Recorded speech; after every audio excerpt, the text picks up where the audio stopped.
বাড়ে ইমান কমে। আর এরপরে এই ইমান কয়জন খতা এবং খাজর নাম ইমানের বিভিন্ন প্রাসঙ্গিক শাখা প্রশাখা গুলারে ইমাম বুখারী আলাইহি রাহমায় এই চ্যাপ্টারের মধ্যে আমি যে আয়াত পড়েছি এই আয়াত এবং তার হাদিসের মধ্যে বুঝাইয়া দিছ। তো আমিও কথা কইতাম চাই, আর আমার দোস্ত বল বুজুর্গ হল, আল্লাহ সুবহানাহু ওয়া তাআলা আমরারে সবচেয়ে যে মূল্যবান নিয়ামত দিছই এই নিয়ামত হইল ঈমান। আজকে দুনিয়ার সমগ্র সম্পদ একদিকে, আরেকদিকে ঈমান। ঈমান হইল সবচেয়ে মূল্যবান, সবচেয়ে গুরুত্বপূর্ণ। ঈমান যদি আপনার কাছে থাকে আপনি জান্নাতে যাইবা, ঈমান যদি আপনার কাছে থাকে আপনি আখিরাতে সফল হইবা। আর যদি আপনার কাছে ঈমান থাকে না, আপনি ঈমান হারা হয়ে যায়, আপনার জীবনে ঈমান থাকে না, মৃত্যুর সময় ঈমান লইয়া কখনো যাই না, তাহলে যত সম্পদ আপনার কাছে থাকুক, যত ভালো কাজ আপনার কাছে থাকুক, কোনো কিচ্ছু আখিরাতে কাজে লাগতো না। এমনকি যারা ঈমান থাকতো না, কুরআনে পাক আল্লাহ সুবহানাহু ওয়া তাআলা বর্ণনা করতা যে তারা যদি এই দুনিয়া যত বড় এবং দুনিয়ার মধ্যে যতটুকু সম্পদ, ততটুকু সম্পদ এবং এই দুনিয়ার মতো আরেক দুনিয়ার সম্পদও যদি তারা আল্লাহর সামনে পেশ করে, তাহলে ঈমানের পরিবর্তে এই সম্পদের গ্রহণ করা হইতো না। এত মূল্যবান সম্পদ ঈমান, এবং যেটা আমরা আনা খুঁজিয়া পাইলেছি, আনা চেষ্টায় পাইলেছি, যেহেতু আল্লাহ সুবহানাহু ওয়া তাআলা মুমিনের ঘরে আপনাকে জন্ম দিছেন, কিন্তু মুমিনের ঘরে জন্ম নেওয়া অতটুকু সাফিসিয়েন্ট নাই। এই ঈমান যদিও দুনিয়াতে আমরা জন্মিয়া অটোমেটিক ঈমান পাইলেছি, কিন্তু কবর পর্যন্ত যাইতে এই ঈমানের হেফাজত করা এটা কিন্তু আমাদের দায়িত্ব। যদি ঈমান থেকে আমরা গাফিল হয়ে যাই, যদি আমরা ঈমানের হেফাজত করি না, যদি আমরা ঈমানের যে ডিমান্ড, যে তাকাজা যেগুলা, এগুলোর উপরে আমল করি না, তাহলে জানি আমরা কবর আমরা ঈমানের সাথে যাইতাম পারবো কিনা। হাদিসের মধ্যে আইছে আল্লাহ রাসূল আলাইহিস সালাতু ওয়াস সালামে মানুষের বিভিন্ন স্তর সম্পর্কে আলোচনা করতে গিয়ে ফরমাইতরা যে মিনহুম মান ইউলাদু মুমিনা ওয়া ইয়াহইয়া মুমিনা ওয়া ইয়ামুতু কাফিরা।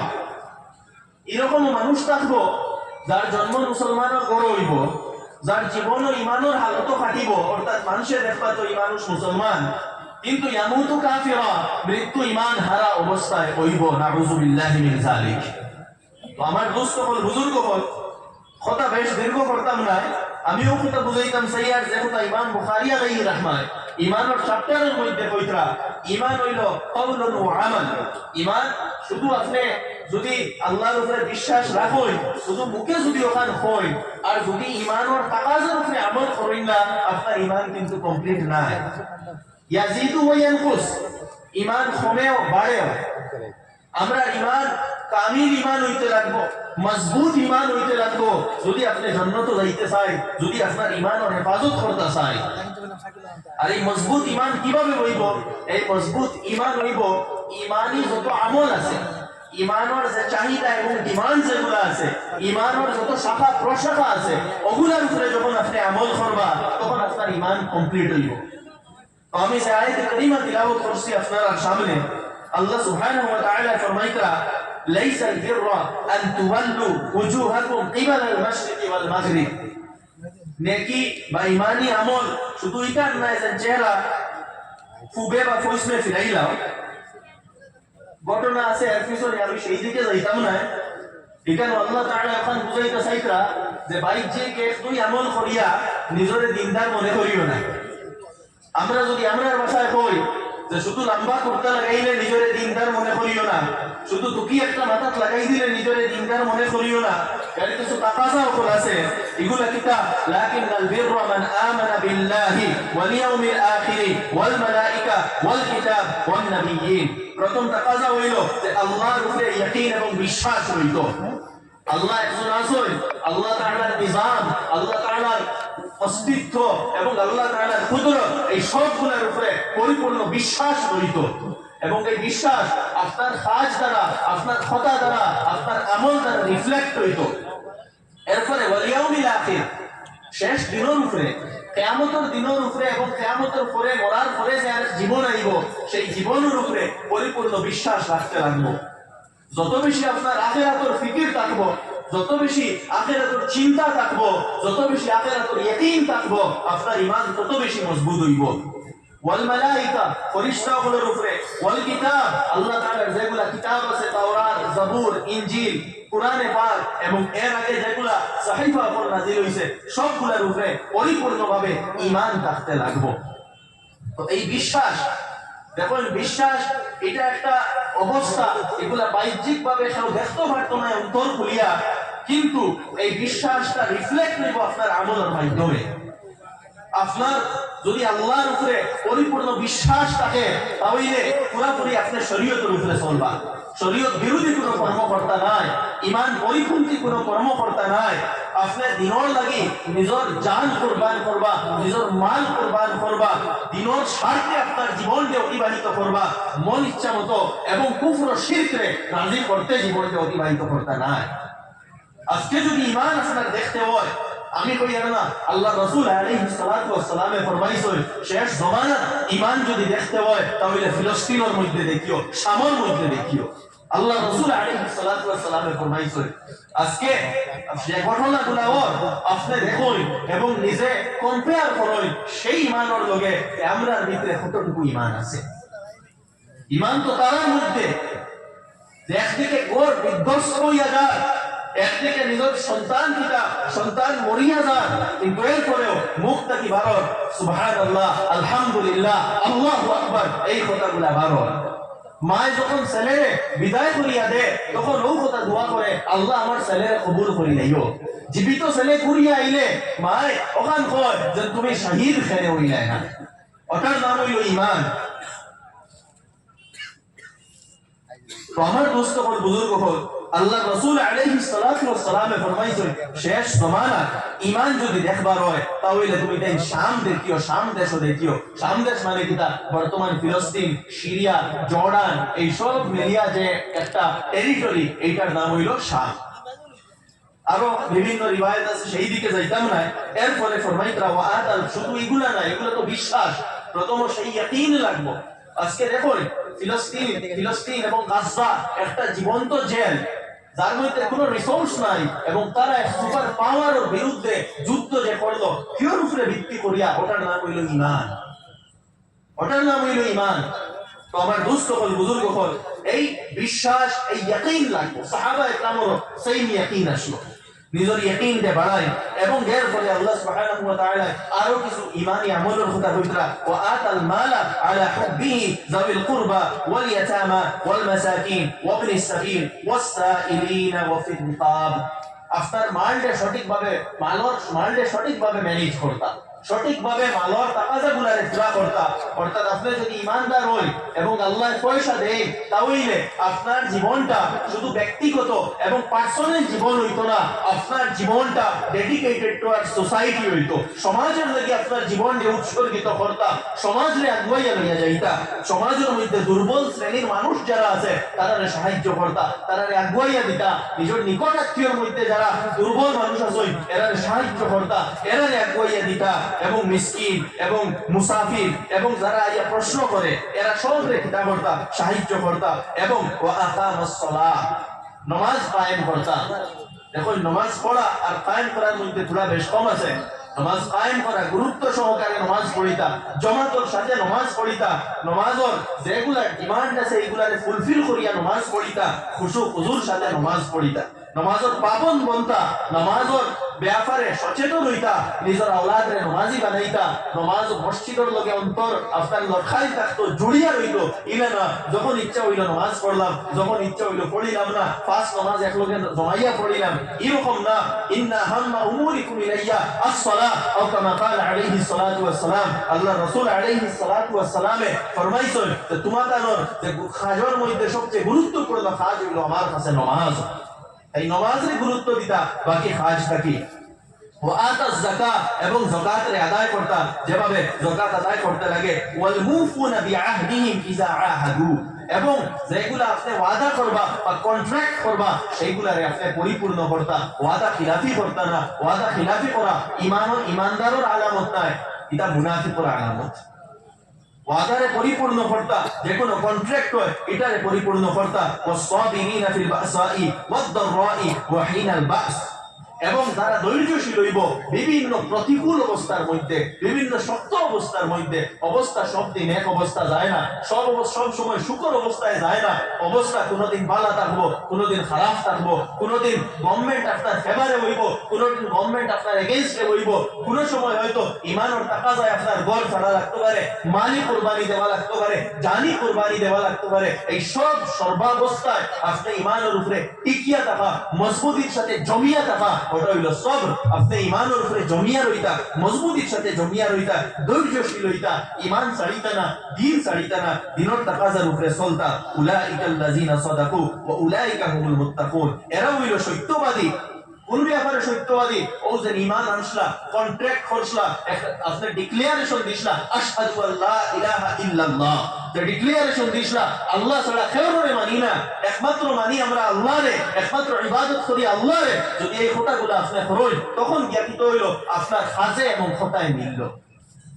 আর যদি এগুলা পালন করেন না, তাহলে প্রকৃত অর্থে কিন্তু আল্লাহর কাছে আপনি ইমানদার নাই, আপনার ইমান পরিপূর্ণ নাই। ওয়া উলাইকা হুমুল মুত্তাকুন, এরাও তাকওয়াওয়ালা। এবং যে হাদিস আল্লাহর আমি পড়িছিলাম, আল্লাহ রাসূল আলাইহিস সালাতু ওয়াস সালামে ফরমাইতরা, আল ঈমানু বিদউন ওয়া সিত্তুনা শু'বা, ঈমানের বিভিন্ন শাখা প্রশাখা আছে।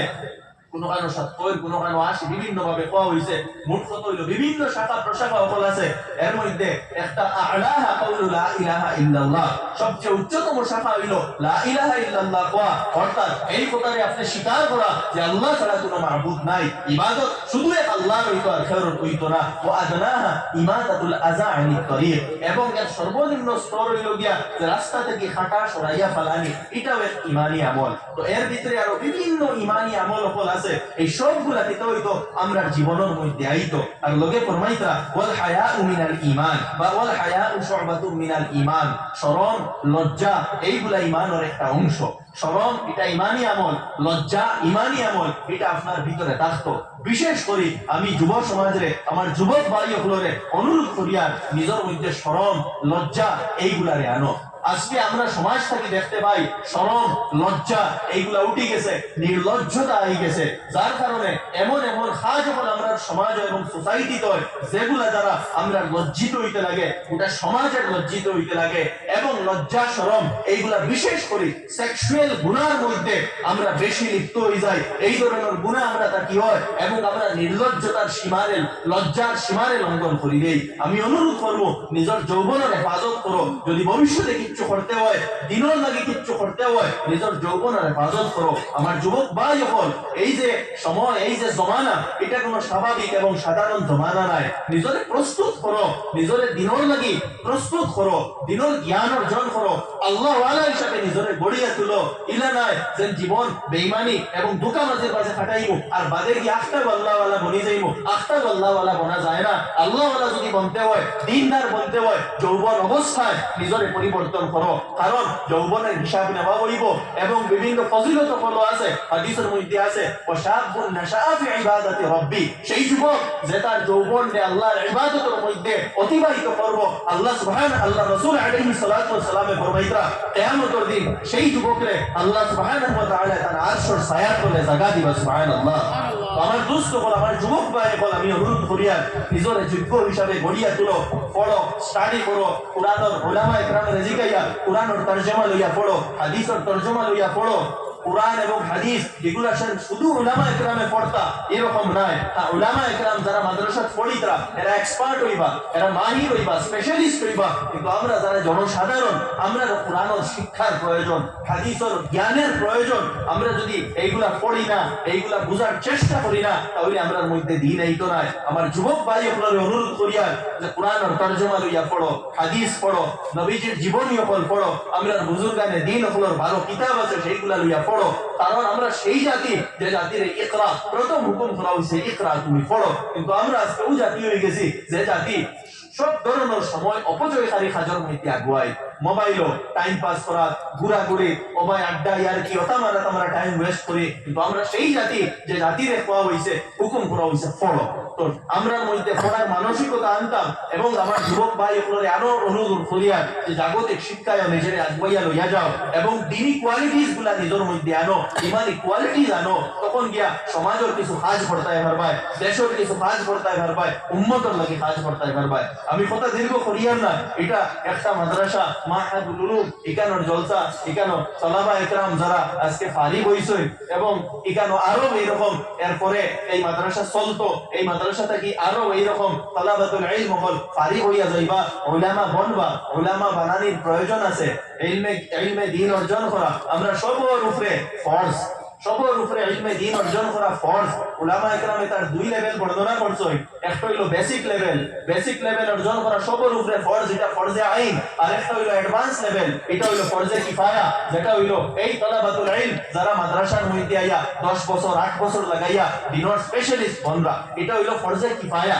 সবর লাগি জ্ঞান অর্জন করা, বেসিক জ্ঞান অর্জন করা ফরজে আইন এবং কিছু সংখ্যক আলিম বানানি, এটা হইলো ফরজে কিফায়া। তো এই যে মাদ্রাসা যেটা, এটাও সেই ফরজে কিফায়ার অন্তর্গত।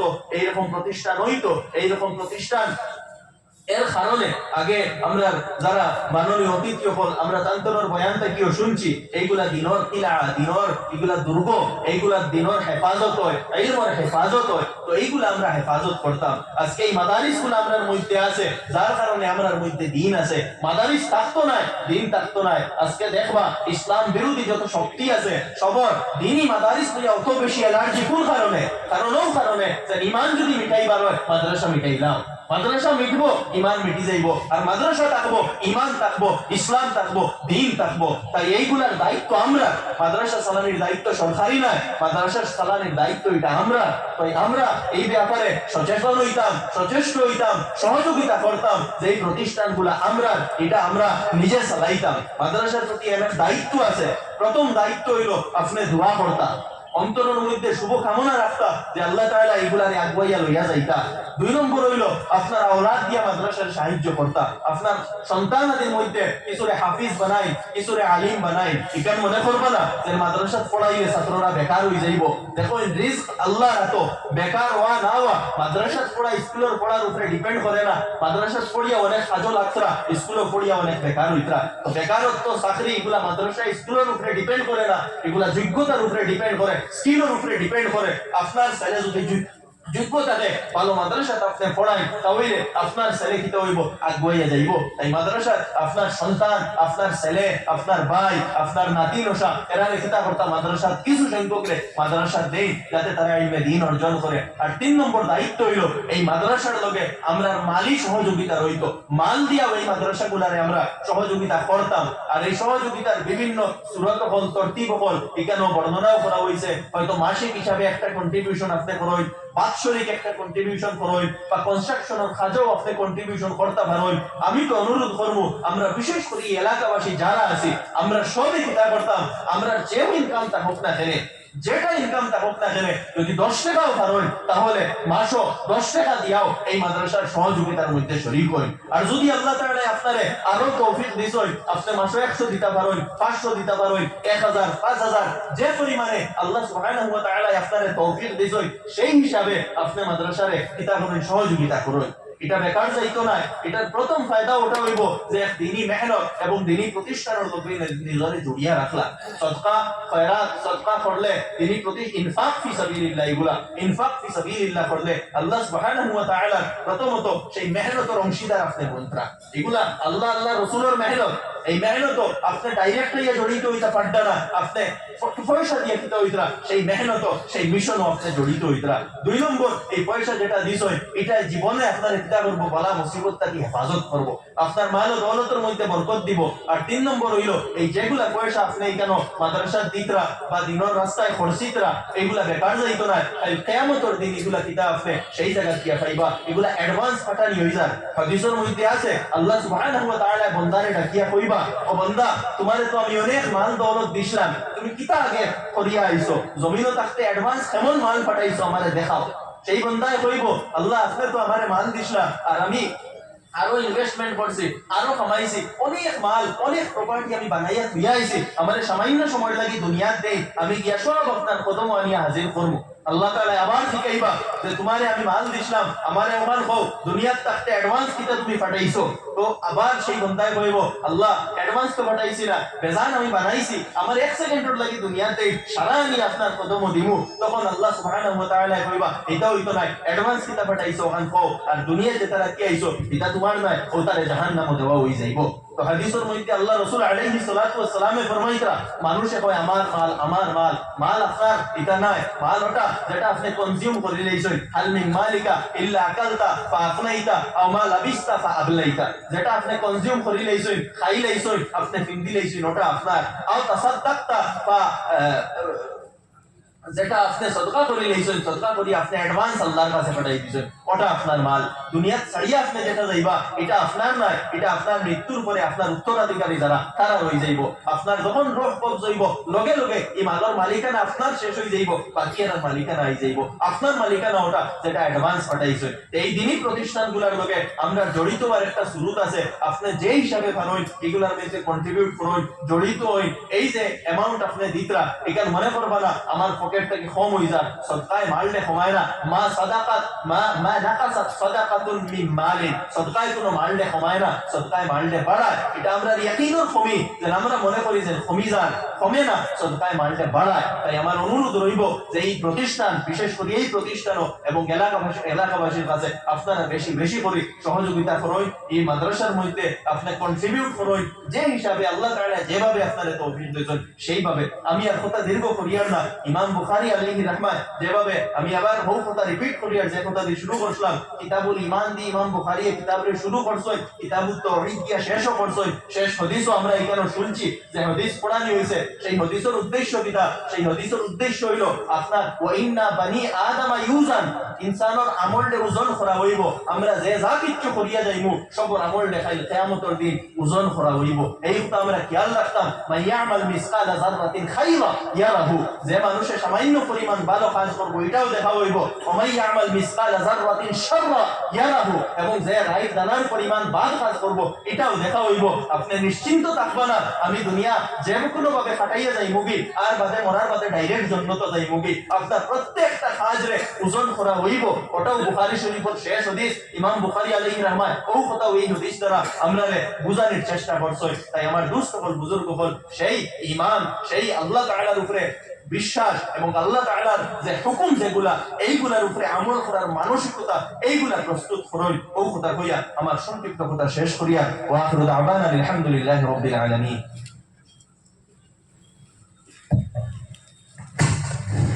জাযাকুমুল্লাহ।